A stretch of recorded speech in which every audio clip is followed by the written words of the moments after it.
ప్రణామము అందరికీ. ఓం శ్రీ గురుభ్యో నమః. ఓంకారం బిందు సంయుక్తం నిత్యం ధ్యాయంతి యోగినః కామదం మోక్షదం చైవ ఓంకారాయ నమో నమః. సదాశివసమారంభాం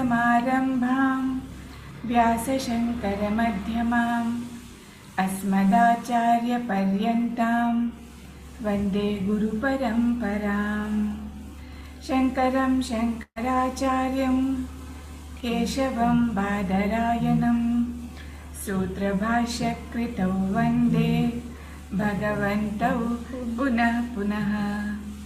ధ్యానమూలం గురోర్మూర్తిః పూజామూలం గురోపదం మంత్రమూలం గురోర్వాక్యం మోక్షమూలం గురుకృపా.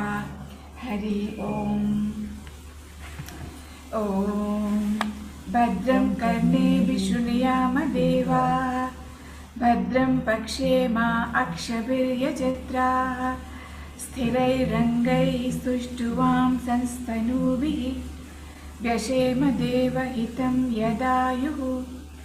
స్వస్తి న ఇంద్రో వృద్ధశ్రవాः స్వస్తి న పూషా విశ్వవేదాః స్వస్తి నస్తార్క్ష్యో అరిష్టనేమిః స్వస్తి నో బృహస్పతిర్దదాతు. ఓం శాంతి శాంతి శాంతి. పూజ్య స్వామీజీ మొదలు పెట్టమని కోరుతున్నాను. ఎస్.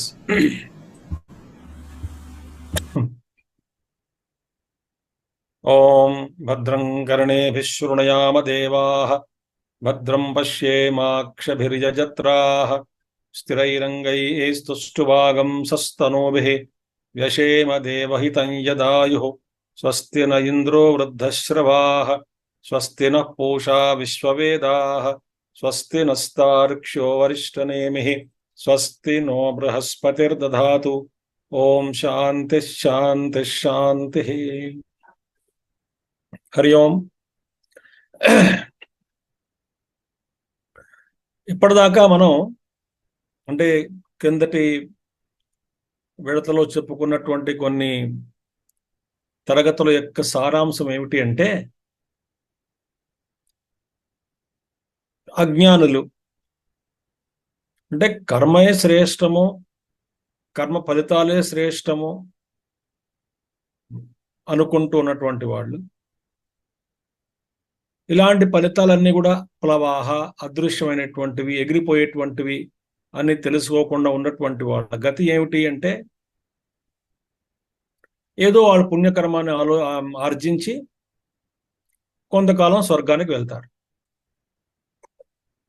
స్వర్గానికి వెళ్ళిన తర్వాత అక్కడ కొంతకాలం ఆ పుణ్యాన్ని అంతా భోగం అనుభవించిన తర్వాత, పుణ్యభోగం పూర్తయిన తర్వాత మళ్ళీ తిరిగి ఈ లోకంలో కానీ మనుష్య జన్మ కానీ హీనతరం కానీ అంటే ఎంతకన్నా హీనమైనటువంటి జన్మ కానీ తీసుకోవడం జరుగుతుంది. ఇది ఏమిటి? ఇప్పుడు మనం క్రిందటి గత శ్లోకాలలో గత మంత్రాలలో చెప్పుకున్నటువంటిదంతా కూడా కర్మకు సంబంధించినటువంటి కర్మ. అంటే కర్మకాండ, ఈ కర్మకాండ చేస్తూ కర్మకాండే ప్రశస్త్యము, కర్మ ద్వారానే అన్నీ మనం అనుభవించుకోవచ్చు, సాధించుకోవచ్చు అనేటువంటి ఆలోచన ఉన్నటువంటి వాళ్ళ యొక్క గతి ఏమిటి? ప్రపంచంలో మనం చూస్తే నిజానికి 99.99% ఇందులోనే ఉన్నారు. ఇంకా నన్ను అడిగితే అసలు ఇందులోనే కూడా కర్మ చేస్తూనే కర్మలో కూడా శాస్త్ర విహితమైన కర్మలు చేస్తూ ఇహలోకం పరలోక అనుభవాలు పొందుదాము, భోగభాగ్యాలు అనుభవిద్దాము అని శాస్త్రబద్ధమైనటువంటి కర్మలు ఆచరిస్తూ ధర్మబద్ధమైనటువంటి కర్మలు ఆచరిస్తున్నటువంటి వాళ్ళ సంఖ్య ఇంకా తక్కువ, అతి తక్కువ. కానీ ఎక్కువ మంది భూమి మీద ప్రజలందరూ ఎలా ఉన్నారు? ఇప్పుడు కర్మ చేయడం, దేనికోసం కర్మ చేస్తున్నారు? ఈ జన్మలోనే సుఖశాంతులు పొందాలి, అంటే ఈ జన్మలో సుఖశాంతులు పొందడానికి ఏవైనా చేయవచ్చు అనేటువంటి ఆలోచనలో ఉన్నారు. అది ఇంకా ధర్మమా అధర్మమా అది పోయింది, అసలు ఆ వ్యత్యాసం పోయింది, ఆ వివేకం పోయింది. మిగిలింది ఏమిటి అంటే ఈ శరీరం ఉన్నంత వరకు కూడా నాకు ధనం కావాలి, సుఖ సంపదలు కావాలి, భోగభాగ్యాలు కావాలి. వాటి కోసం ధర్మబద్ధమైన జీవనం ఆలోచించాలంటే అది అనవసరం. ఏ విధంగా అయినా సరే నాకు పొందాలి కాబట్టి మోసం చేసైనా సరే, కీడు చేసైనా సరే, అవినీతి చేసైనా సరే నేను ఈ జన్మలోనే సుఖంగా ఉండాలి అంటే అంత మటుకు మనిషి శాస్త్రాన్ని కూడా వదిలిపెట్టేసి, శరీరం విడిచిన తర్వాత కూడా ఒక జన్మ అంటూ ఉంటుంది, జీవుడు ఉంటాడు, నేను ఉంటాను, పాపకర్మాలు ఉన్నాయి, పుణ్యకర్మాలు ఉన్నాయి, వాటి ఫలితాలు అనుభవించాలి అనేటువంటి విచక్షణ జ్ఞానం లేకుండా నిర్భయంగా అధర్మంగానే ఆచరిస్తూ అధర్మమైనటువంటి జీవితాన్ని జీవిస్తూ సుఖ సంపదల కోసం ప్రయాసపడుతున్నాడు ఈనాటి మానవుడు. ఇక కొద్దో గొప్ప ఏదో కొద్దిగా ఈ చాలా మంది మరో కొంతమంది జనాలు ఏమిటంటే ఈ విధంగా జీవిస్తూ కొంచెం భయభ్రాంతుల వల్ల వారానికి ఒకసారి చర్చుకో లేకపోతే గుడికో లేకపోతే ఎక్కడికో వెళ్ళడం, వారానికి ఒకసారి వెళ్ళి ఏదో మనం అక్కడ పుణ్యం సంపాదించుకోవడం, ఏదో ఈ చేసే వ్యధ పనులన్నీ చెత్త పనులన్నీ పోవడానికి అదేదో గుడి చేసుకోవడం, సెంటిమెంటల్గా కొన్ని వ్రతాలు చేయడం, ఇది చేస్తే మనకు పుణ్యం వస్తుంది, ఇది చేస్తే మనకు లాభం వస్తుంది, ఇది చేస్తే చేసిన పాపం పోగొట్టుకోవచ్చు అనేటువంటి ధోరణితో భయంతో ఉండి కొన్ని వ్రతాలు నోములు ఆచరిస్తున్నారే కానీ వాటి యందు ప్రత్యేకమైనటువంటి శ్రద్ధ లేదు, అసలు వాటి యందు విశ్వాసం కూడా లేదు. భయంతో ఆచరిస్తున్నారు ఈ కొంతమంది, ఇలాంటి ఎక్కువ మంది, వీళ్ళ సంఖ్య ఎక్కువగా ఉన్నారు. ఆ పూర్వకాలంలోనే ఈ విధమైనటువంటి బాగా కర్మకాండలో ఈయన ఒక ధర్మబద్ధంగా కర్మ చేయాలి, యజ్ఞయాగాది కర్మలు చేయాలి, స్వర్గానికి వెళ్ళాలి, అనుభవించాలి, ఇహలోకంలో అనుభవించాలి, ధర్మబద్ధంగా అనుభవించాలి, కోరుకుంటున్నాను, తప్పేం లేదు, నాకు వేదం మార్గం చూపిస్తున్నది అనుకున్నటువంటి వాళ్ళ సంఖ్య ఆ రోజుల్లో ఎక్కువ. ఇంకా దీనికి ఆనాటి వేదకాలంలో ఉన్నటువంటి పరిస్థితుల కన్నా దిగజారిపోయాం చెప్పడానికి ఇవన్నీ చెప్పుకుంటూ వచ్చాను ఇప్పుడు నేను.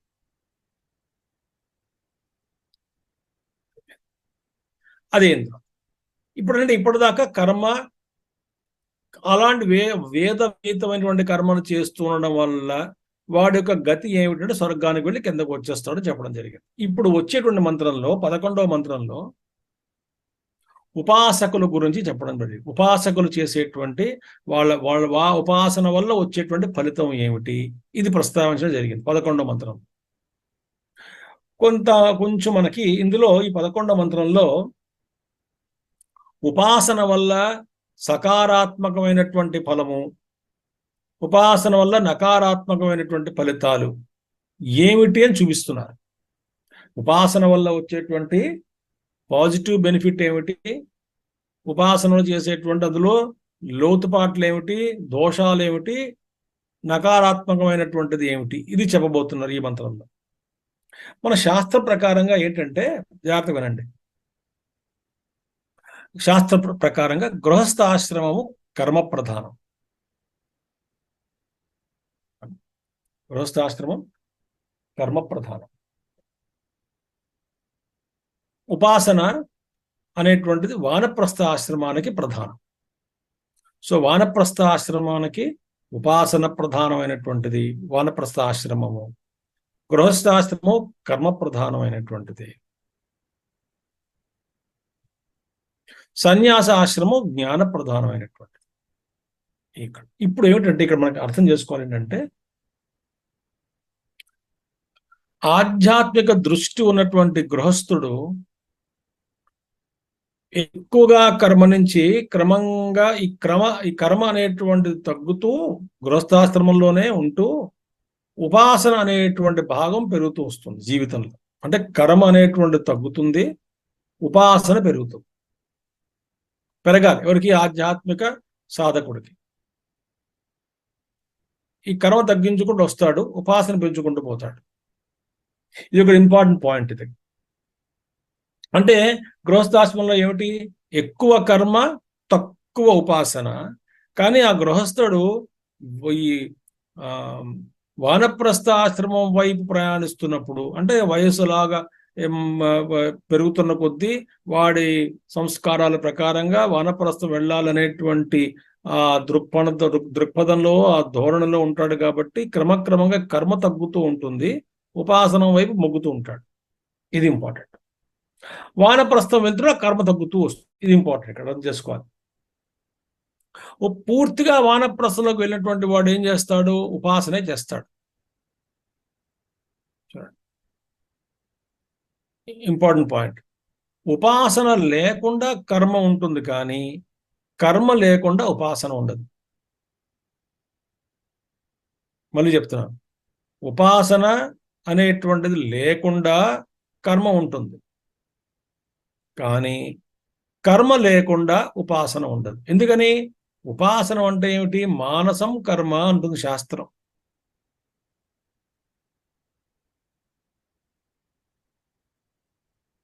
తో ఉపాసనలో కూడా కర్మ ఉంది,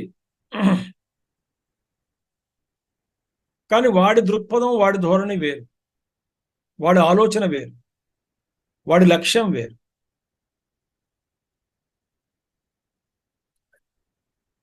కాబట్టి ఉపాసకుడు కర్మ, ఉపాసన, తర్వాత జ్ఞానం. ఉపాసకులు వనప్రస్థ ఆశ్రమం ఉన్నటువంటి వాళ్ళు ఏం చేస్తారు, నెమ్మదిగా క్రమక్రమంగా ఈ ఉపాసన నుంచి ఉత్తీర్ణులు అవుతూ అవుతూ అవుతూ ఒక్కొక్క మెట్టు దాటుతూ సన్యాస ఆశ్రమంలోకి ప్రవేశిస్తారు. అక్కడ ఏం ప్రధానమో? జ్ఞానమే ప్రధానం, కర్మతో ఇంక లేదు అక్కడ. అందుకే అగ్ని అంటే దేనికి సూచన? కర్మకు సూచన. అగ్నిని వదిలిపెట్టడం అంటే అర్థం ఏమిటి అంటే కర్మకాండను వదిలిపెట్టడం అని అర్థం. ఎందుకంటే కర్మకాండకి అగ్నికి సంబంధం ఉంది కాబట్టి. అది కాబట్టి ఈ ఉపాసకులు గొప్పవాళ్లే, ఉపాసకులు మంచిదే ఉపాసన చేస్తే, కానీ ఉపాసనలో ఉన్నటువంటి సకారాత్మకమైనటువంటి ఫలితములు ఏమిటి, ఉపాసన వల్ల నకారాత్మకమైన ఫలితాలు ఏమిటి చెప్పడం జరుగుతుంది. అది 11వ మంత్రము మనం ప్రవేశిద్దాం ఇప్పుడు. తపశ్రద్ధేయే ఉపవసంత్యరణ్యే శాంతా విద్వాంసో భైక్షచర్యాం చరంతః సూర్యద్వారేణ తే విరజాః ప్రయాంతి యత్రామృతః స పురుషో హ్యవ్యయాత్మా తపశ్రద్ధేయే ఉపవసంత్యరణ్యే శాంతా విద్వాంసో భైక్షచర్యాం చరంతః సూర్యద్వారేణ తే విరజాః ప్రయాంతి యత్రామృతః స పురుషో హ్యవ్యయాత్మా. ఉపాసకులు ఇక్కడ చూడండి ఏమంటున్నారు ఇక్కడ, ఏ పునః అంటే ఈ కర్మకాండ చేసేటువంటి వాళ్ళకి భిన్నంగా, ఆన్ ద కాంట్రరీ అంటాం మనం ఇంగ్లీష్లో. On the contrary when we talk about వనప్రస్థాస్ ఆర్ సన్యాసీస్ అని అంటాం. సో అంటే ఏమిటి? ఏ పునః తద్విపరీతాః. ఏ విపరీతలు? ఎవరికి విపరీతులు? కర్మకాండకి విపరీతులు అనేటువంటి వాళ్ళు. ఎవరు వాళ్ళు? జ్ఞానయుక్తాః వానప్రస్థాః సన్యాసినశ్చ. అంటే గృహస్థులలో జ్ఞానం కలిగినటువంటి వాళ్ళు, వాళ్ళందరూ గృహస్థాశ్రమం ఉన్నటువంటి వాళ్ళే, కానీ జ్ఞానయుక్త వానప్రస్థాః సన్యాసినశ్చ. వాళ్ళు గృహస్థాశ్రమం, కొంతమంది గృహస్థులో ఉంటూ ఉపాసన చేసుకోవచ్చు, కానీ ఉపాసన క్రమం తగ్గుతుంది, ఉపాసన తక్కువగా ఉంటుంది, కర్మ ఎక్కువగా ఉంటుంది. పూర్తిగా ఈ గృహస్థాశ్రమం బయటపడి వానప్రస్థంలో ప్రవేశించినటువంటి వాళ్ళ సంగతి ఏమిటి ఇప్పుడు? జ్ఞానయుక్తాః అంటే జ్ఞానంతో కూడుకుని ఉన్నటువంటి వాళ్ళు, అంటే వాళ్ళు జ్ఞానం సంపాదించారు కాబట్టి ఉపాసన మొదలుపెట్టారు కర్మను త్యాగం చేసి. సో జ్ఞానయుక్తాః ఎవరు వాళ్ళు? జ్ఞానయుక్తులు వానప్రస్థాః సన్యాసినశ్చ. సన్యాసులు వానప్రస్థులు ఏం చేస్తున్నారు? తపః శ్రద్ధేహి తపః స్వ ఆశ్రమ విహితం కర్మ. ఎంత బాగుంది చూడండి. తపస్సు అంటే ఏమిటి అంటే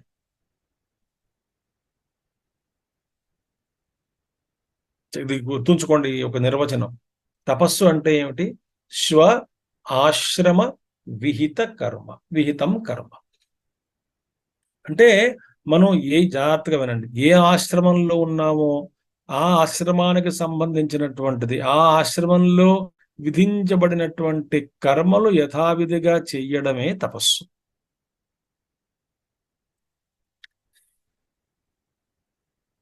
సన్యాసి కూడా ఉందిగా, వాడికి కూడా నిష్ఠ ఉండాలి, వాడికి నియమాలు ఉన్నాయి, వాడు ఎన్నో చేయాలి. సన్యాసి కూడా సన్యాసి ధర్మాలు ఉన్నాయి, యతి ధర్మములు చాలా ఉన్నాయి. కాబట్టి మంచి ఉదాహరణ, మంచి నిర్వచనం. ఏ ఆశ్రమంలో ఉన్నప్పుడు ఏ ఆశ్రమానికి విధించినటువంటి కర్మలు చేయడమే తపస్సు.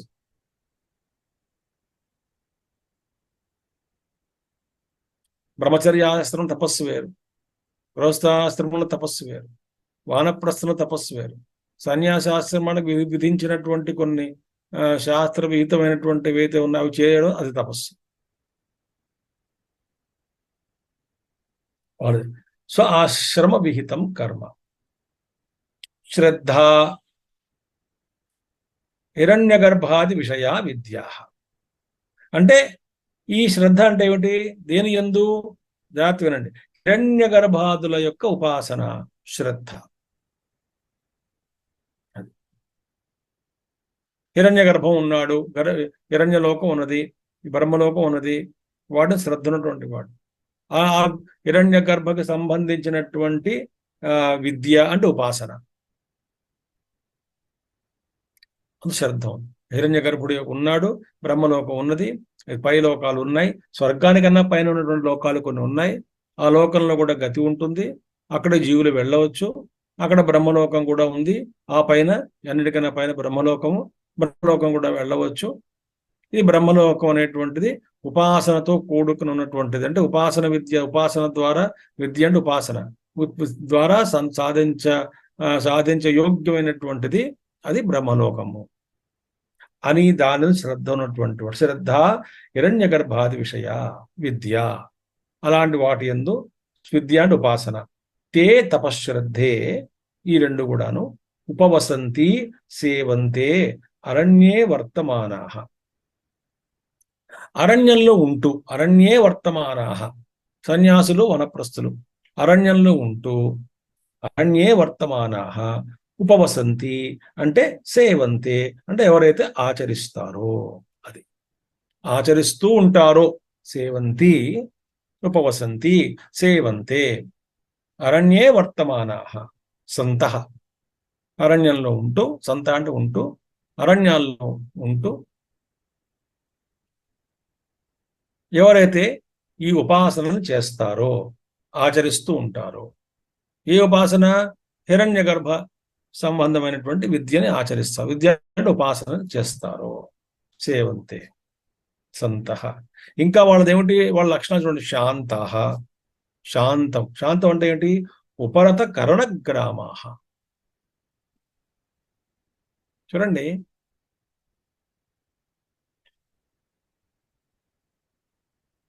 ఎటువంటి ప్రయత్నం లేకుండా ఇంద్రియాలు పూర్తిగా కూడా అంతర్ముఖమై ఉన్నాయనుకోండి, ప్రయత్నం లేకుండా, కష్టం లేకుండా, ఆయాసం లేకుండా, ప్రయాస లేకుండా శాంతించే. అంటే మనం పట్టుకోలేదు ఇంద్రియాలని. ఇప్పుడు మనకి ఏమిటవుతున్నది? ఇంద్రియాలు బయటకు వెళ్తుంటాయి, వాటిని నిర్బంధించి వెనక్కి తీసుకురావాలి అనేటువంటి ప్రయత్నం మనం చేస్తున్నాం. అక్కడ ప్రయత్నం ఉంది, అక్కడ ఆయాసం ఉన్నది. ఆయాసం అంటే ఎఫర్ట్ ఉంది. ఆయాసం అంటే ఎఫర్ట్, ప్రయాస అంటే అన్నం మనకి ఆతృత, తర్వాత వాటిలో వచ్చేటువంటి నానా న్యూనమైనటువంటి భావాలు, భయము, ఇలాంటివి, ఆతృత అన్నీ కూడా ఇవన్నీ కలిసి ఉంటాయి. అందుచేత ఇక్కడ ఏమిటి? శాంత అంటే ఉపరత కరణ గ్రామ. అసలు ఏమి, అసలు మన మన మన యొక్క ఆదేశం లేకుండా ఏ ఇంద్రియం కూడా బయటకు వెళ్ళదు. అది ఉపరత కరణగ్రామ అంటే అది అర్థం. నేను ఆదేశించాలి అంటే నా ఆదేశం లేకుండా మనసు ఇంద్రియాల ద్వారా పరిగెత్తి వెళ్ళదు.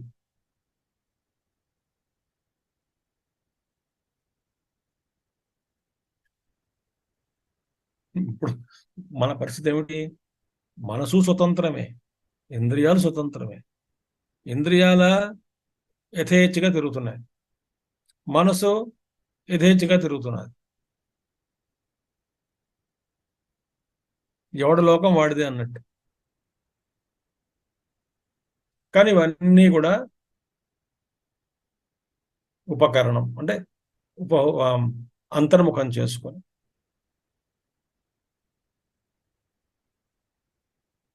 విద్వాంసులు. విద్వాంసులు అంటే ఎవరు? గృహస్థాశ్చ జ్ఞాన ప్రధానా ఇత్యర్థ. ఇక్కడ విద్వాంసులు అంటే ఎవరు? ముఖ్యంగా గృహస్థులు. గృహస్థులేగా వానప్రస్థంలోకి వెళ్తారు కాబట్టి గృహస్థాహ. ఇక్కడ విద్వాంసులు అంటే ఎవరు? గృహస్థులు. ఎలాంటి గృహస్థులు? జ్ఞాన ప్రధాన అంటే జ్ఞానమే అధికంగా ఉన్నటువంటి వాళ్ళు, జ్ఞానాన్ని కోరుకునేటువంటి వాళ్ళు, జ్ఞానం కలిగించుకున్నటువంటి, కొద్దో గొప్ప జ్ఞానం కలిగించుకున్నటువంటి వాళ్ళు అని అర్థం. కాబట్టి ఏమిటి వీళ్ళు ఏంది? ఇప్పుడు తపశ్రద్ధే ఎవరైతే ఈ యొక్క గృహస్థులు, సన్యాసులు, వానప్రస్థులు అరణ్యాల్లో ఉంటూ ఇంద్రియాలన్నింటినీ కూడా తమ నియమంలో పెట్టుకుని, తమ నియంత్రణలో పెట్టుకుని విద్వాంసులైనటువంటి వాళ్ళు అంటే గృహస్థులు, జ్ఞాన ప్రధాన ఇత్యర్థ. ఎవరు అంటే జ్ఞానంతో కూడుకున్నటువంటి గృహస్థులు, జ్ఞానం కలిగిన వారు, జ్ఞానం సంపాదించాలన్నటువంటి కోరుకున్నటువంటి వాళ్ళు గృహస్థులు ఏం చేస్తారు అరణ్యాల్లో? ఇంకోటి ఏమిటి చేస్తున్నారు వాళ్ళ లక్షణం చూడండి. భైక్షచర్యాం చరంత. భిక్షాటం చేస్తున్నారు. ఇక్కడండి భైక్షచర్యాం చరంత అంటే ఏమిటి చూడండి. పరిగ్రహ అభావాత్ ఉపవసంతి అరణ్యే ఇది సంబంధ. అంటే పరిగ్రహం అంటే అలా అలాగ సామాన్లన్నీ కూడా పరిగ్రహం అంటే తెలుసు కదా మీకు, సేకరించడం, వాటి ఎందు మోహం, మమత. కానీ ఇవన్నీ అసలు పరిగ్రహం వదిలేయాలి, అన్ని వదిలేస్తారు.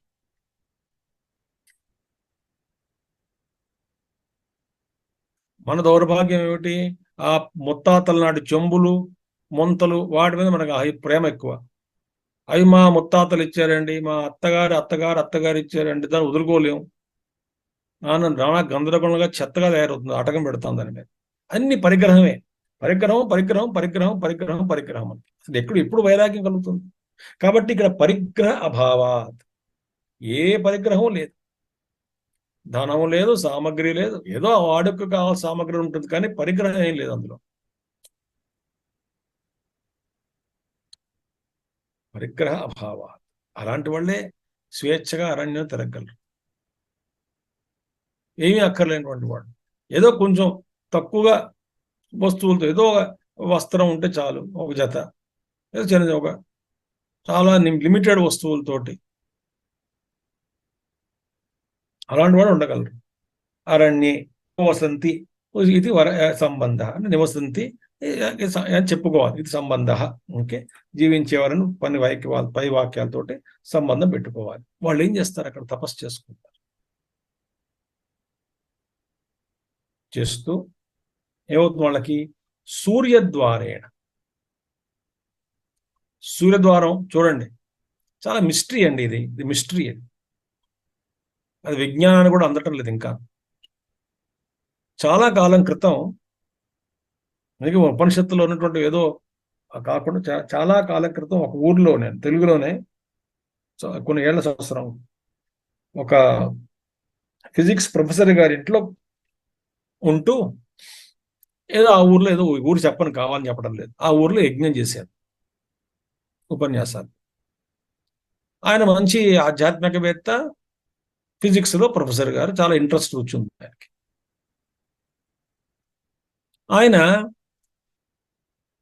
ఏదో చర్చిస్తూ ఈ లోకాల గురించి మొదలుపెట్టాడు ప్రస్తావన. లోకాలు ఏమిటంటే, అంటే ఈ లోకాల్లో ఉన్నాయి, వీటి గురించి ఉన్నాయి, ఇవన్నీ కూడా పంచమహాభూతాలు ఇవన్నీ చెప్పుకుంటూ వచ్చాం. సైంటిఫిక్ గా కూడా మాట్లాడుకుంటూ వచ్చాం. ఆయన ఏమన్నా సడన్గా చూసి ఒక కాగితం తీసుకున్నది ఇక్కడ, ఒక గీత గీసి, ఇదంతా ఆకాశం అనుకోండి, ఇదంతా ఆకాశం, ఆ కింద ఏదో బ్లాక్ పెట్టి చిన్న కన్నం పెట్టడానికి, గీతకి కన్నం పెట్టి, మొత్తానికి ఈ పదార్థం అంతా కూడాను, అంటే ఈ కనబడుతున్నటువంటి ఈ ఇంత పదార్థం, ఈ గెలాక్సీలో ఉన్నటువంటి సౌర కుటుంబాలు, గెలాక్సీలో ఉన్నటువంటి ఈ పదార్థం అంతా కూడా ఈ బ్లాక్ హోల్ అనేటువంటి దాంట్లో అన్ని లోపలికి వెళ్ళిపోతుంది కదా. వెళ్ళిపోయినంత అసలు ఇక్కడ ఏం మిగలదు, అక్కడ కనబడదు, ఏం కనబడదు. కానీ ఆశ్చర్యం ఏమిటి అంటే స్వామీజీ, ఒక సిద్ధాంతం ఇప్పుడప్పుడే బయటకు వస్తున్నది. ఇంత ఇంత పదార్థం, ఇంత మ్యాటరు ఏమిటి అయిపోతున్నది, అసలు ఏమి లేకుండా ఎంత అదృశ్యం అయిపోతుందా?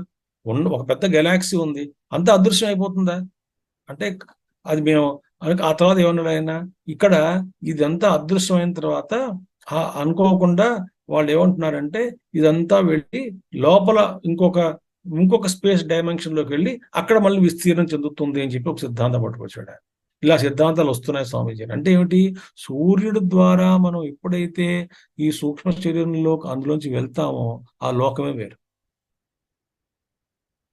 ఒక్కసారిగా ఈ భౌతిక ప్రపంచం నుంచి వేరే లోకానికి వెళ్ళిపోతాం. అక్కడి నుంచి అలా ద్వారాలు చాలా ఉంటాయి. జీవుడు ప్రయాణిస్తాడు. సర్వవ్యాప్తమైనటువంటి ఆత్మకి గతి లేదు, ఎందుకంటే సర్వవ్యాపకం కాబట్టి, సర్వగం కాబట్టి. ఈ జీవుడు ఉన్నాడే కదా, ఈ మనస్సు బుద్ధి అనేటువంటి ఉపాధితోటి తాదాత్మ్యం చెందినటువంటి వాడు ప్రయాణం చేస్తాడు. వాడికే ప్రయాణం ఉంది. వీడు సూర్యద్వారం ద్వారా బయటకు వెళ్తాడు. వెళ్ళి ఊర్ధ్వలోకాలకు వెళ్ళడానికి ఒకటే మార్గం. ఊర్ధ్వలోకాలకు వెళ్ళడానికి సూర్యుడే మార్గం, సూర్యద్వారమే. ఆ ద్వారం గుండా వెళ్తేనే ఆ తర్వాత అక్కడ కొన్ని దేవతలు మనకు వచ్చి ఆ దేవతలు మనం తీసుకెళ్తేనే ఆయా లోకాలకు వెళ్ళగలం, కానీ మనం వెళ్ళలేం.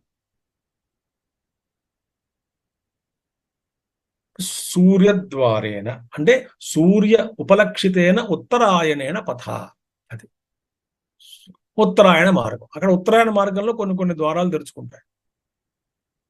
అంటే ఈ జీవుడు వెళ్ళడానికి చాలా సులువుగా ఉంటుంది, అడ్లేము లేకుండా ఊర్ధ్వలోకానికి. సో ఉత్తరాయణ మార్గంలో, ఉత్తరాయణ కాలం ఇక్కడ, ఈ కాలంలో ఆ సూర్య మార్గంలో వెళ్ళడానికి చాలా సులువుగా ఉంటుంది. ఉత్తరాయణేన పథ అంటే మార్గం, వెళ్ళి వేళ్ళు, తే ఉపాసకులు. ఎవరు వాళ్ళు? విరజాహ విరజస క్షీణ పుణ్య పాప కర్మాణ. పుణ్య పాప కర్మలు క్షీణించిపోయాయి. ఎవరికి? వీళ్ళకి. విరజాహ అంటే ఏమిటి? ఎవరిలో అయితే పాప పుణ్య కర్మలు అనేటువంటివి అన్ని క్షీణించేయు. ఇక్కడ జాగ్రత్తగా వినండి, నశించేయి అని లేదు, క్షీణించేయి అన్నారు ఇక్కడ.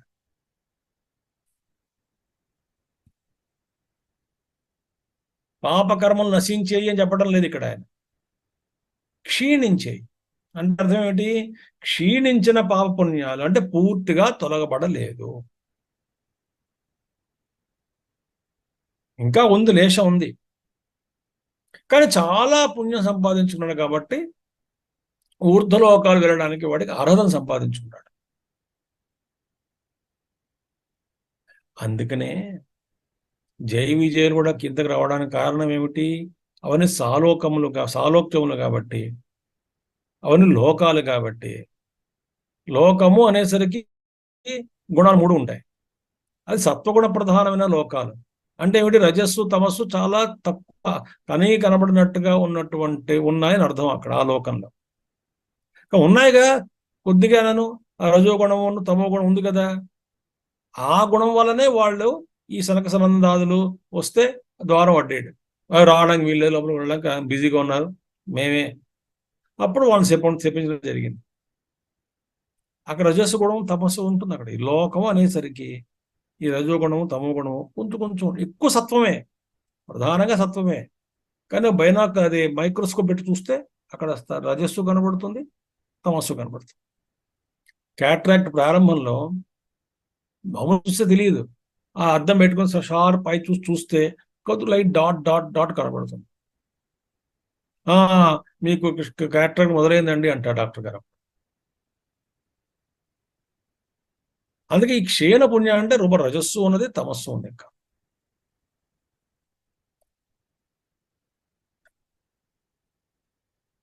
అంటే వానప్రస్థులకి ఉపాసన వల్ల పాప పుణ్యకర్మలు పాపకర్మలు క్షీణిస్తాయి కానీ పూర్తిగా తొలగింపబడవు.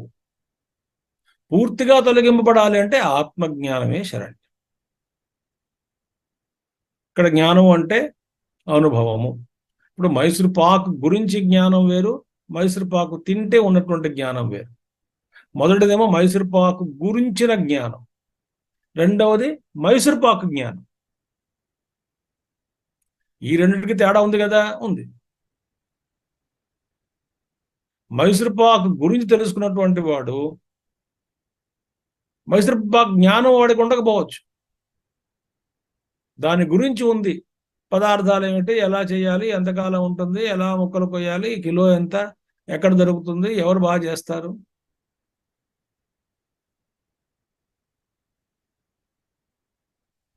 మైసూర్ పాక్ జ్ఞానం ఉందా అంటే అది లేదు.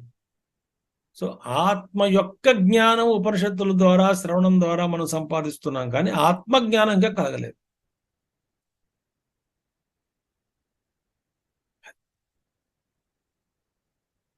ఆత్మజ్ఞానం అంటే ఉపనిషత్తులు చదువుకోవడం కాదు, అది అవసరం. కానీ ఇంకో విషయం చెప్తాను మీకు. నిన్ననే ఉపన్యాసం ఇస్తూ ఆ ప్రస్తావన వచ్చింది, మీతో నేను పంచుకుంటాను. జాగ్రత్తగా వినండి అందరూ.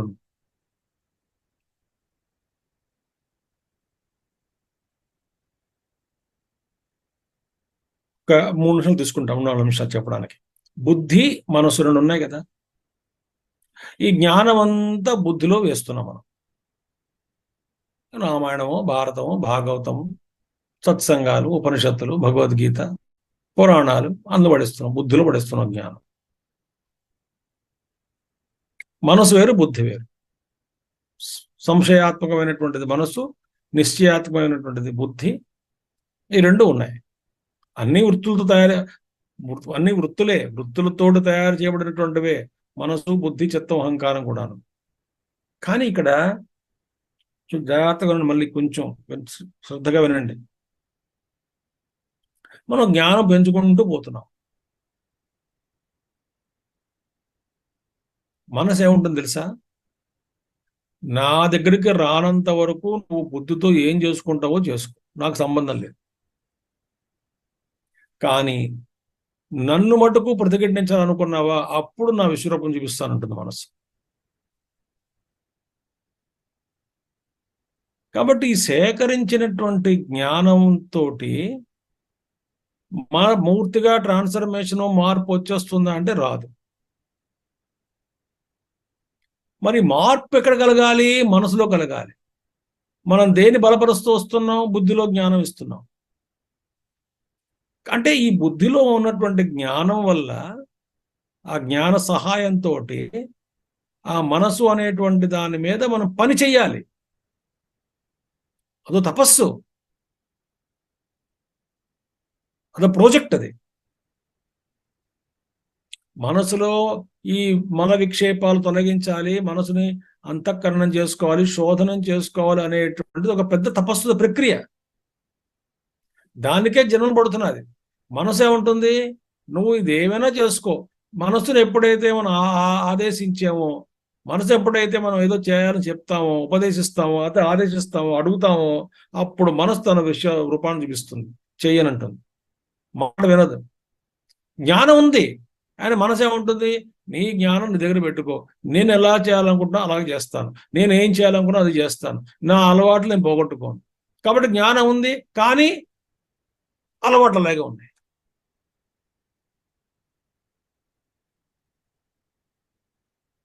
అలా చాలా సూక్ష్మమైన విషయం ఇది. కాబట్టి వేరేగా మనసు మీద లగ్నం పెట్టి మనసు అనేటువంటి దాన్ని శుద్ధం చేసుకోవాలి, శోధనం చేసుకోవాలి అనేటువంటిది పెద్ద లైఫ్లో అది పెద్ద సాధన.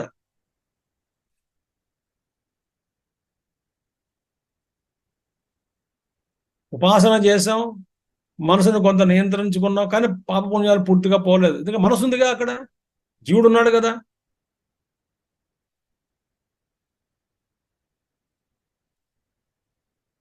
అందుచేత apart from the knowledge, we have to learn separately. We have to work upon our own mind. That is separate project itself. అది ఈ జ్ఞానం సహాయంతో. కాబట్టి 3 విషయాలు మీకు చెప్తున్నాను, వారు వినండి.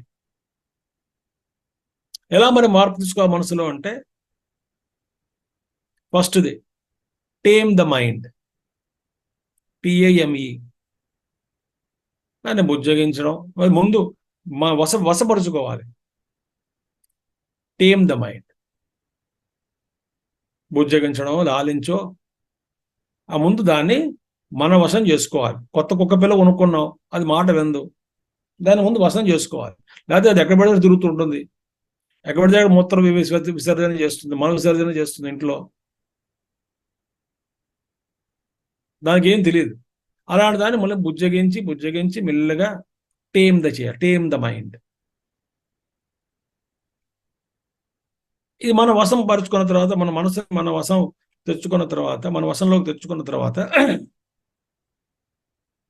Teach the mind. అంటే మనం ఎప్పుడైతే మన మనసు మన వశంలోకి వచ్చిందో, కొద్దో గొప్ప బుజ్జగించి లాలించడం వల్ల, మంచి మాటల వల్ల, అది వినడానికి సుముఖంగా ఉన్నప్పుడు కొద్దిగా పిల్లవాడికి తల్లి ఇంత గోరుముద్దలు పెడుతున్నట్టుగా చిన్న చిన్నగా ఆ మనసుకి శిక్షణ ఇవ్వాలి. Teach the mind. ఇదో పెద్ద ప్రాజెక్టు. మూడోది ఏమిటి? ఈ టీచింగ్ ఇచ్చిన తర్వాత ట్రైన్ ద మైండ్. తెలుసు కోపం రాకూడదని, ఏదో పరిస్థితి కలిగింది, కోపం కలిగింది, అక్కడ స్మృతి భ్రంశాత్ బుద్ధినాశ అని చెప్పి ఒకసారి జరిగింది, అవన్నీ జరిగాయి. అక్కడ నాకు తెలుసండి, జ్ఞానం ఉంది, కానీ శిక్షణ లేదు మనసుకి. ఇంకా అక్కడ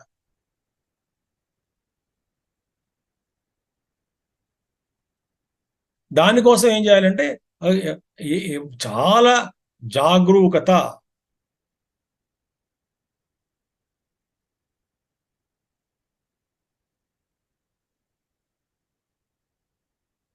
నా పర్మిషన్ లేకుండా ఒక థాట్ రాకూడదు లోపల.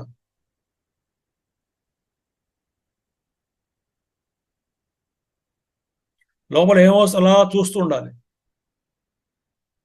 అంటే నా గమనింపు అనేటువంటి ముద్ర లేకుండా ఏ వృత్తి కూడా వెళ్ళకూడదు బయటికి.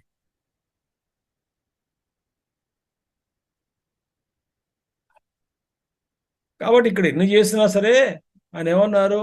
క్షీణ పుణ్య పాప కర్మాణ సంత ఇత్యర్థ.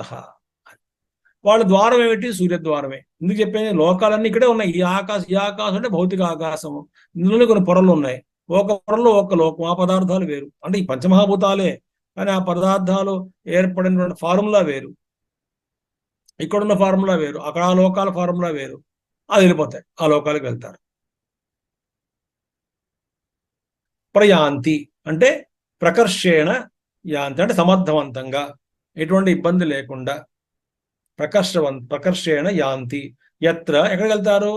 యస్మిన్ సత్యలోకాదౌ.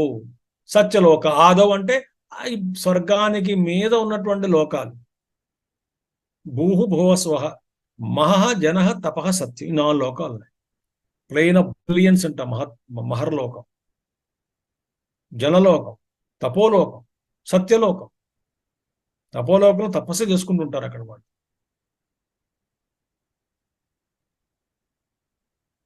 అంటే చెప్పుకుంటూ పోతే చాలా ఉన్నాయి. ఈ జీవ పరిణామంలో ఒకానొక స్థాయికి వెళ్ళిన తర్వాత వ్యక్తిగతమైనటువంటి కర్మ భూమితో తెగిపోవడం వల్ల, వ్యక్తిగతమైనటువంటి కర్మ చాలా ఉన్నాయి. అంటే నాకు ప్రత్యేకమైనటువంటి, నాకు వ్యక్తిగతంగా ఈ పృథ్వీ లోకంతో సంబంధం లేదు. అంటే ఈ పృథ్వీ లోకంలో నేను ఆచరించాల్సిన కర్మలు ఆచరించాను, రుణాలన్నీ తీర్చేసాను, కొత్తగా రుణాలు ఏం కలిగించుకోలేదు. ఒక విధంగా చూస్తే ఈ భూలోకం నుంచి నేను ముక్తుడయ్యాను. కాబట్టి అక్కడ కొంతకాలం, చాలా కాలం తపోలోకంలో ఉండగలుగుతాను. ఎక్కువ కాలం, స్వర్గంలో తక్కువ కాలమే ఉంటాం. అదైతే ఇంకా శాశ్వతం అనుకోండి. తపోలోకంలో ఉంటూ తపస్సే అక్కడ నా ప్రధానంగా అయిపోతుంది తపోలోకంలో. సత్యలోకానికి వెళ్ళేసరికి బ్రహ్మగారు సత్సంగం వింటూ ఉంటాం, సత్యాన్వేషణ ఇంకా లోతుగా జరుగుతుంది.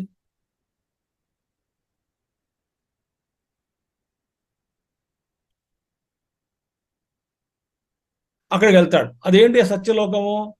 అమృత అంటే రిలేటివ్లీ ఇక్కడ ఈ మామూలుగా మన భాగవతంలో చెప్తారు ఏ ఏ లోకాలు ఏ ఏ ప్రళయంలో మునిగిపోతాయని.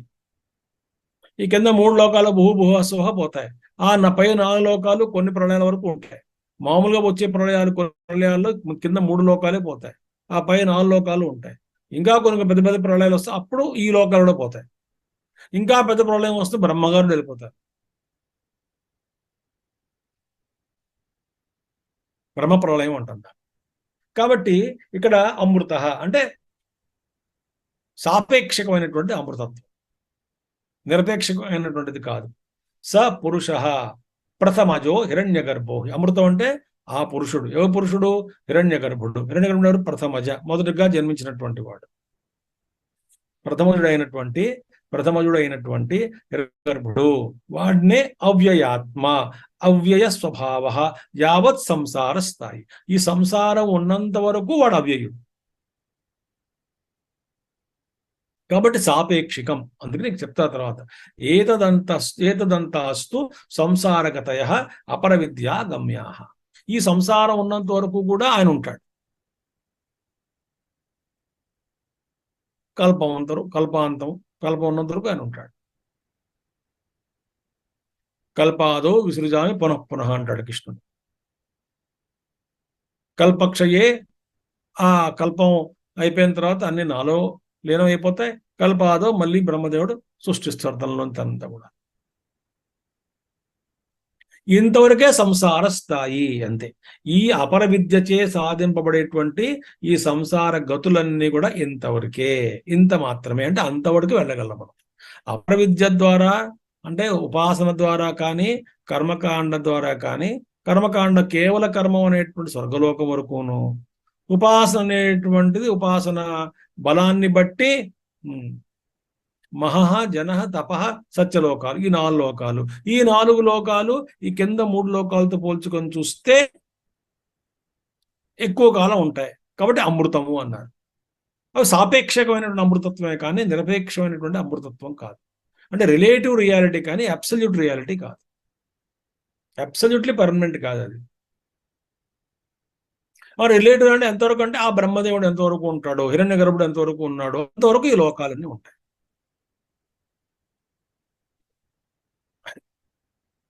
ఈ విధంగా ఏతదంతాస్తు సంసారగతయ అపర విద్య ద్వారా మనం సాధించేటువంటి ఫలితాలు ఏమిటయ్యా అంటే ఎంత మటుకు, గతులు ఏమిటంటే ఎంత మటుకు వెళ్ళి వచ్చేస్తాడు. ఇదే సంసార చక్రం.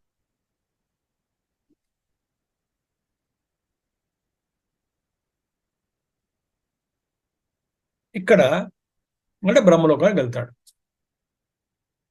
ఇక పూర్వపక్షి ప్రశ్న అడిగాడు. ఏంటది? నన్ను ఏతం మోక్షం ఇచ్చంతి కేచిత్. అదేంటండి, దీన్నే మోక్షం అంటారుగా చాలా మంది. బ్రహ్మలోకానికి వెళ్తూ కూర్చుంటే చాలు, అదే మోక్షం.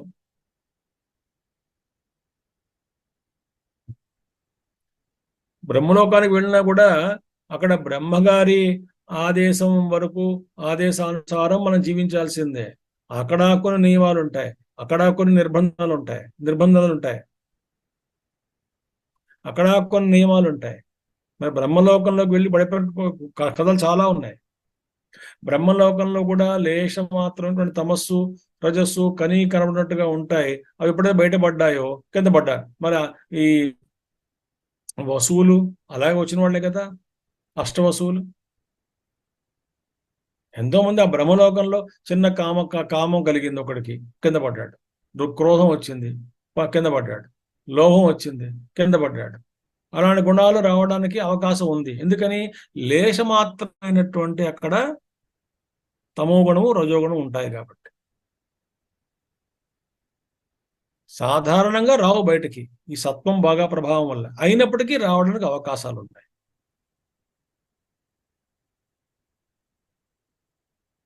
అయ్యా మరి నేను ఇంత పుణ్యం సంపాదించుకున్నాను, నా పుణ్యం ప్రకారంగా 100 ఏళ్ళు ఇక్కడ ఉండాలి, నేను ఏదో పొరపాటు అయింది, 10 ఏళ్ల తర్వాత చిన్న తప్పు చేశాను, మరి భూమి మీద పంపిస్తానండి. ఆయన ఏమంటాడు? ఆయన బ్రహ్మదేవుడు, పర్వాలేదు నాయన, నువ్వు ఈ విధంగా కొంచెం నీ కోరిక వచ్చింది కాబట్టి ఆ కోరికను తీర్చుకుని మళ్ళీ మిగతా సమయం బ్రహ్మలోకంలో గడపదు, కానీ వెళ్ళి కిందకి వెళ్ళి వచ్చేసారు. అలా వచ్చిన వాళ్ళే ఏ విజయ వైకుంఠం నుంచి వచ్చారు, పుణ్యం చేసుకున్నారు, మళ్ళీ వెనక్కి వెళ్ళిపోయారు. చాలా మంది ఆ లోకాలను చూస్తారు, కిందకు వస్తారు, వాళ్ళ కోట అక్కడ ఉంది కదా, అనుభవించాలి కోట, అక్కడికి వెళ్ళిపోతారు మళ్ళీ.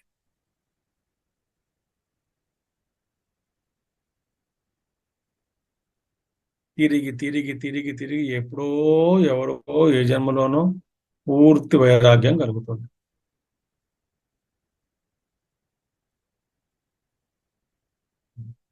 కాబట్టి కొంతమంది దీన్నే మోక్షం అంటారు కదండి అన్నాడు పూర్వపక్షి.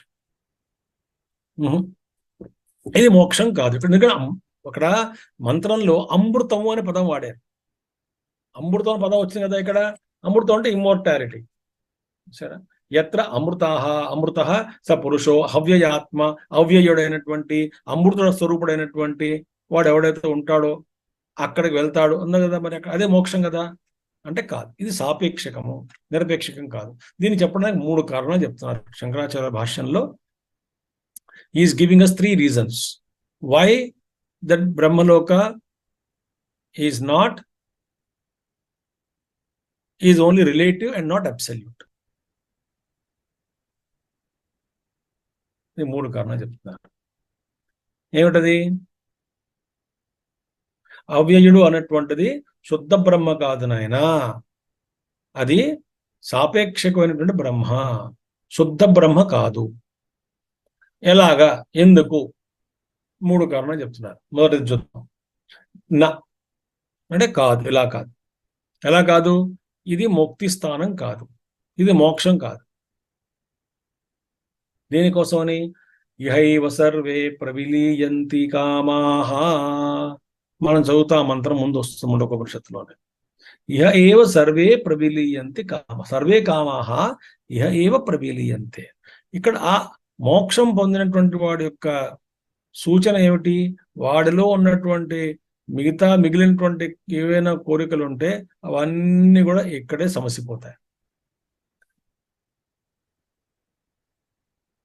ఏ కోరిక ఉండదు. వెళ్ళిన తర్వాత ఉండదు. శరీరం పడిపోయే లోపలే అన్ని కోరికలు ఉపశమిస్తాయి. అసలు కోరిక అనేటువంటిది ఏది ఉండదు. ఇహైవ సర్వే ప్రవిలీయంతి కామాః. అదొక ఉపనిషత్ ప్రమాణం. రెండవది ఏమిటి? తే సర్వగం సర్వతః ప్రాప్య ధీరాః యుక్తాత్మానః సర్వమేవ ఆవిశంతి. చూసారా? వారు ఏం చేస్తారు? సర్వగం సర్వతః ప్రాప్య. సర్వగం అంటే సర్వవ్యాప్తమైనటువంటి అనంతమైనటువంటి బ్రహ్మస్వరూపాన్ని, సర్వతః అంటే ఎప్పుడు కూడా సర్వత్ర సర్వతః ప్రాప్య ధీరాహ, ఈ ధీమంతులు, యుక్తాత్మానః యుక్తులైనటువంటి వాళ్ళు అంటే ఆత్మజ్ఞానం కలిగినటువంటి వాళ్ళు, సర్వం ఏవ ఆవిశంతి. వీటిలో అన్నిట్లో కూడా ఈ అన్నిట్లో వాళ్ళు ప్రవేశిస్తారు.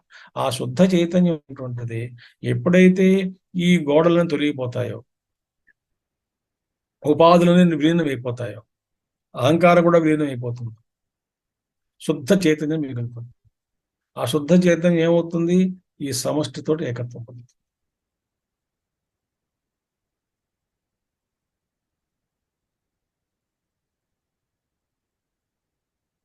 ధ్యానం చేసుకోవచ్చు ఈ విషయం మీద చక్కగా.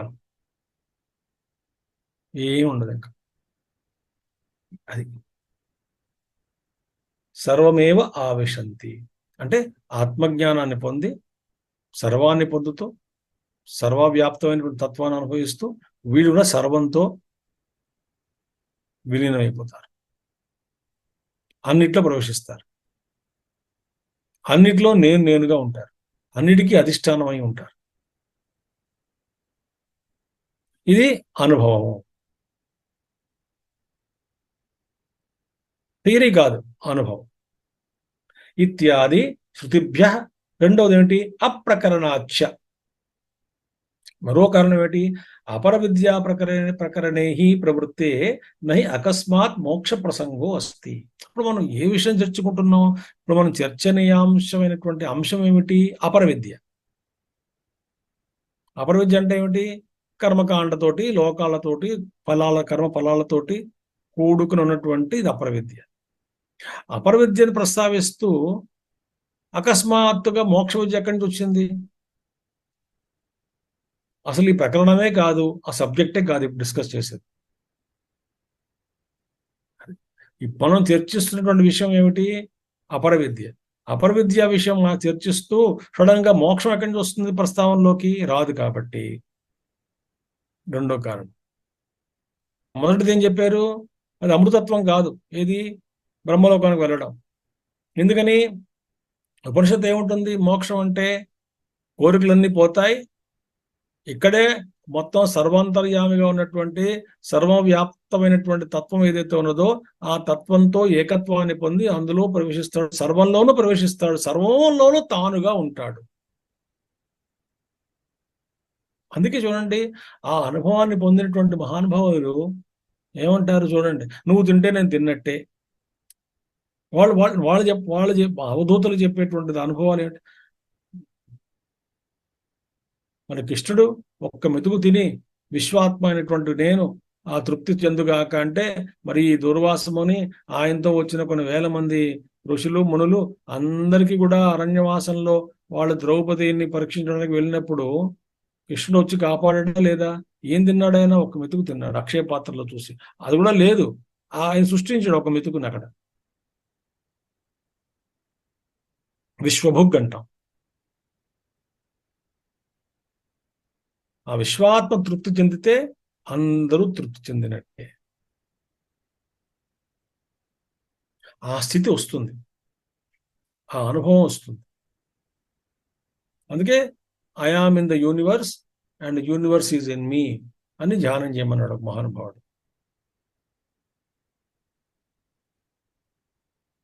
ఉపాధి దృష్ట్యా విశ్వంలో ఉన్నాను, ఉపాధి రహితమైనటువంటి చూస్తే విశ్వం నాలో ఉన్నది.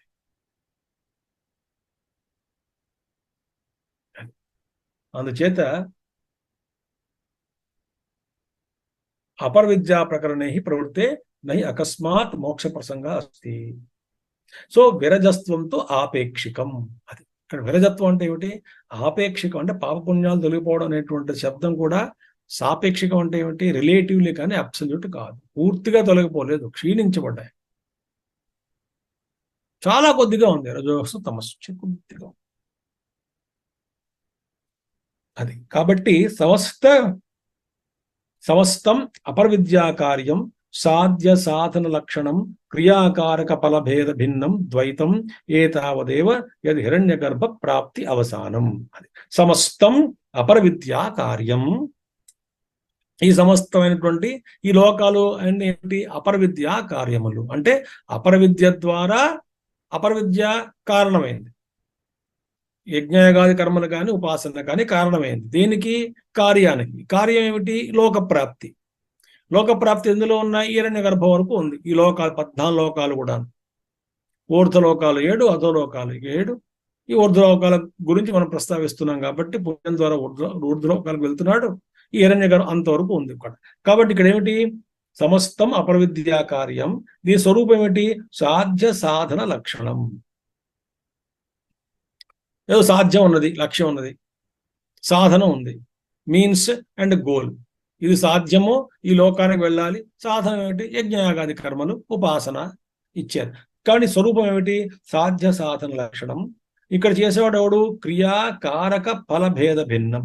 అది ఈ మూడు విడిగా ఉంటాయి. ఇది క్రియ ఉన్నది, చేసేవాడున్నాడు, ఫలము అనేటువంటి భేదాలతో కూడుకుని ఉన్నటువంటిది ఈ యొక్క అపరలోకం.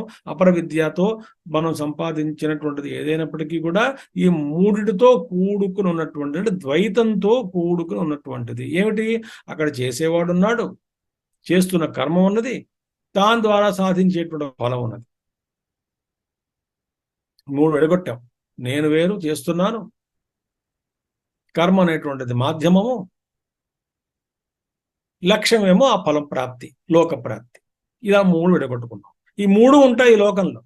అంటే నేను వ్యక్తిగా వెష్టిగా ఉన్నాను అన్నవాడికే ఒక లక్ష్యం ఉంటుంది, వాడికి భిన్నంగా ఉన్నటువంటి లక్ష్యము.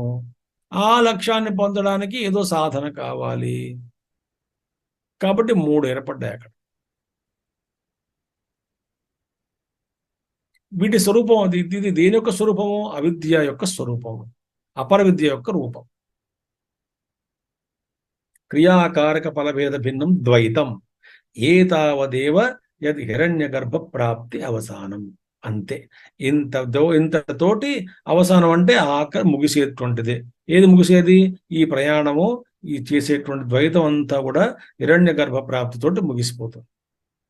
ద్వైతం ద్వారా, ఈ క్రియాకారక ఫలభేదాల ద్వారా, ఉపాసన ద్వారా, కర్మ ద్వారా ఈ లోకాలకు వెళ్ళడం, హిరణ్య గర్భం వరకు వెళ్తాం. మాక్సిమం ఎక్కడికి వెళ్తాం? హిరణ్య గర్భ లోకానికి వెళ్తాం. అంత మటుకు ఈ యొక్క అపర విద్య గతి దాంతో సమాప్తం అయిపోతుంది.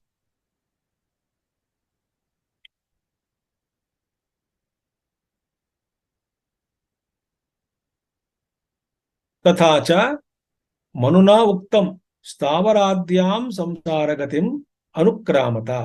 ఈ మనువు ఏం చెప్పాడు చెప్తున్నారు ఇక్కడ. స్థావరాది సంసారగతిం అనుక్రామత. ఈ స్థావరం నుంచి ఈ యొక్క తర్వాత సంసారగతి.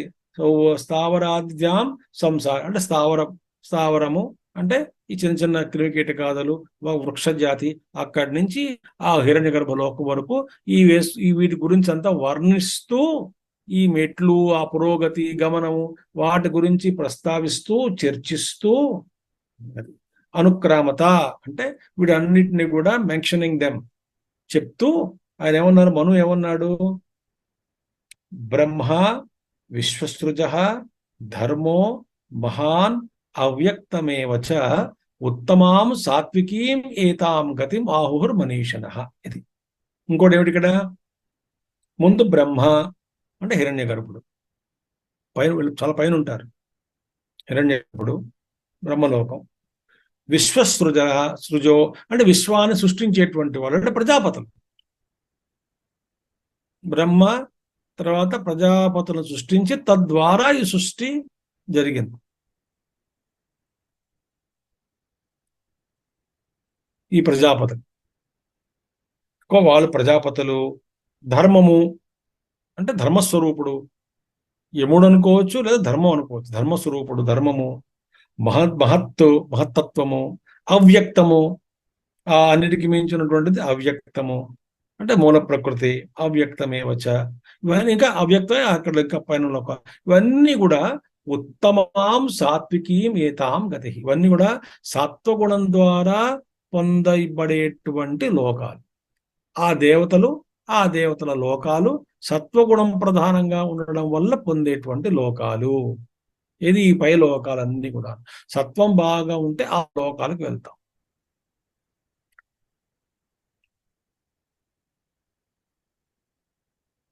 చాలా కొద్దిగా రజస్సు ఉంది అంతే, ఇంకా కొద్దిగా తమస్సు ఉంది. అలాంటి వాళ్ళు ఆ లోకానికి వెళ్తారు.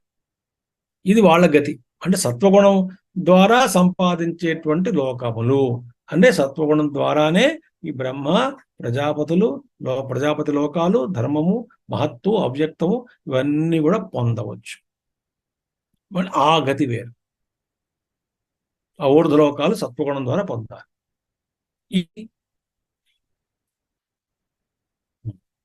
అందుచేత ఈ చెట్లు, చేమలు, క్రిమికీటకాదులు వీళ్ళ నుంచి మొదలుపెట్టి ఆ హిరణ్య గర్భం వరకు అన్నీ కూడా ఈ స్థితులు అన్నీ ఉంటాయి.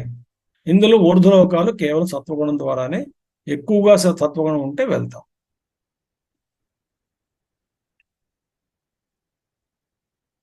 ఇది సంసారగతి. కాబట్టి ఈ మంత్రంలో సూచించబడినటువంటిది అమృతత్వం అనేటువంటిది సాపేక్షకం కానీ, రిలేటివ్ కానీ, అబ్సల్యూట్ కాదు, నిరపేక్షం కాదు, శుద్ధమైనటువంటి బ్రహ్మ కాదు. శుద్ధ బ్రహ్మ గురించి మనం ప్రస్తావించటం లేదు.